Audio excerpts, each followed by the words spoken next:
Your Excellencies, permit me to invite distinguished Senator Yochia Ayu, former President of the Senate.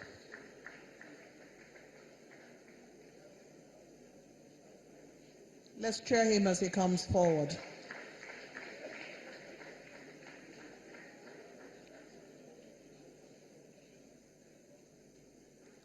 Former President of the Senate, SDP, distinguished Senator Yochia Ayu.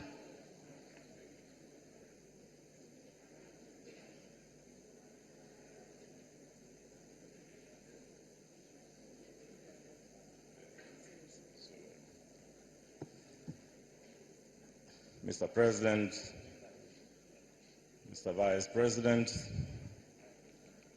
the President of the Senate, and all other dignitaries here present.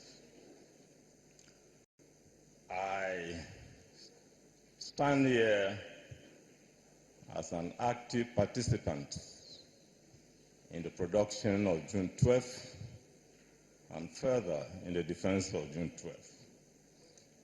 12th. Today is an important day in the history of this country.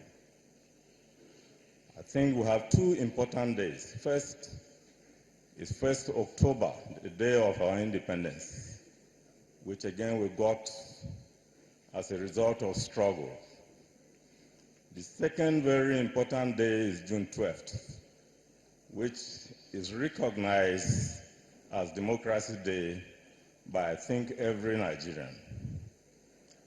I congratulate the recipients of the national honor. I also congratulate Mr. President and his team for recognizing the efforts we put in producing June 12th. June 12th didn't just happen. There were very important efforts behind it. And I think the leadership of the then Social Democratic Party, some of who are no longer alive, but played a very key role in producing June 12th as a unifying factor for Nigeria, need also be recognized. And particularly, I remember, Mr. President, your brother and your colleague, General Shehu Yaradua, was a very important actor. The late Chief Solomon La was another significant player in the manufacture of June 12th, which became such a recognized democratic symbol in this country. I'm happy I work closely with these great Nigerians, including Chief MKO Abiola, who was our then presidential candidate, Ambassador Babagana Kingibe. I think I will speak more as a representative of the Senate of 1992-93, of which I was the leader.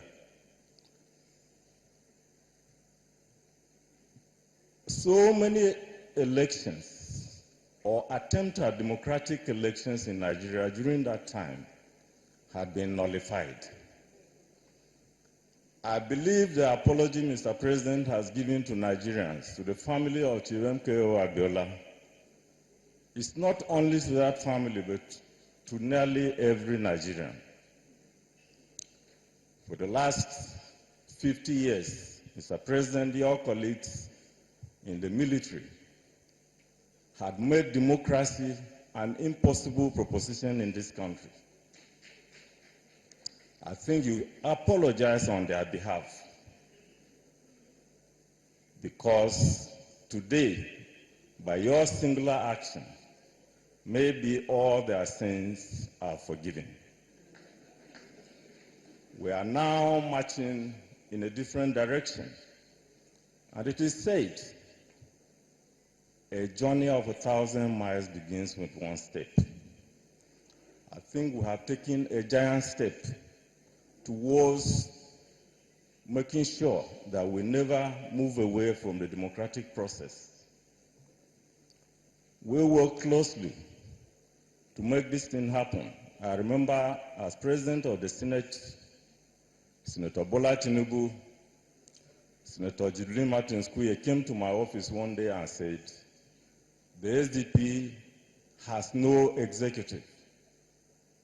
The 1992 primaries had also been nullified, and we should reorganize the party so that we can go into the elections victorious. I want to thank my colleagues in the Senate who played a significant role in helping to reorganize the party when we formed the SDP Consultative Forum. All our great leaders participated. Those who are not talking to each other, suddenly, Chief Alaya is here. They started talking to each other. We moved all over the country, we unified the party. We played important roles in forming June 12th. Unfortunately, that election was nullified. It was not a victory for Chief MKO Abiola alone. Neither was it a victory for Babagana Kingigbe or Gani Fawahime alone. Their recognition is simply symbolic. They represent the collective efforts of Nigerians, the will of Nigerians to have a democratic society. In other words, they stand for ideals. Democracy is an embodiment of a set of ideas. The rule of law, the freedom of association, the freedom of speech, of which many of these things were denied as a result of the nullification of June 12th. Today, we are back to that long journey of more than 1,000 miles. You have taken one important step, because since the nullification of June 12th, I have participated in other efforts to put democracy back on the line. In the formation of the People's Democratic Party, of which I was a founding father, I was part of the decision-making that the presidency of this country should be thrown back to the South, and specifically to the Southwest, in recognition of the losses and in an effort to ensure that Nigeria remains a united and not a divided country. I'm happy this step, we are moving forward all the time. Let me conclude, Mr. President, by not only congratulating you, but by also appealing to you to respect the democratic tenets, the rule of law, the freedom of association, and particularly have a heart to know that the opposition is not an enemy. In democracy, the opposition is not an enemy. My father served in the army like you. I grew up in the barracks. Within you, the military, opposition is enemy, you shoot. In the democratic process, opposition is not an enemy. I remember when we went for the Just Convention, as Senate President, Governor Tagum gave me a special guest house. I had my room, the next room was Bola Tinubu's room. He was supporting MKO Abiola. I was supporting Ambassador Babagana Kingigwe. Every day, we compare notes. We were very close friends, more than friends. We compare notes, and I will tell him, I will defeat you. He will say, oh, he will defeat me. The night that they were counting the election, the results, he worked so hard, he was sleeping. He didn't even know that Abiola had won. I was the one who went to his room and woke him up, and I told him that, I told you, we have defeated you. He was shocked. Later, I told him, I embraced him. I said, my brother, we have won. In other words, the party had won. And we went out to go and campaign for Chief MKO Abiola. Let me tell you that I learned a lot from Chief Abiola. After Jos, Chief Abiola would have decided who would be the chairman of the party. I went with Bola and met him. He said, no, you can't take everything. Let the other people also take something.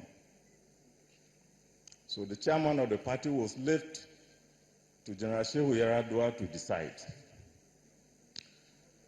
He also accepted Ambassador Babagana Kingibe as his running mate. The election was very close.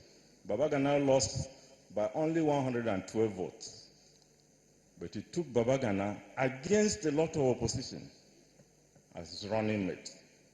Mr. President, people have the impression that you are unforgiving, that you are somebody who does not like to listen to opposition. In conclusion, I believe you are not that. This singular thing you have done shows you have a large heart. Extend this large heart to accommodation of your opposition. And finally, let me tell you, your worst enemies, given my own long years around the corridors of power, your worst enemies are those people around you who turn everybody as an enemy against you. All Nigerians are your friends, and you must remember. Thank you very much.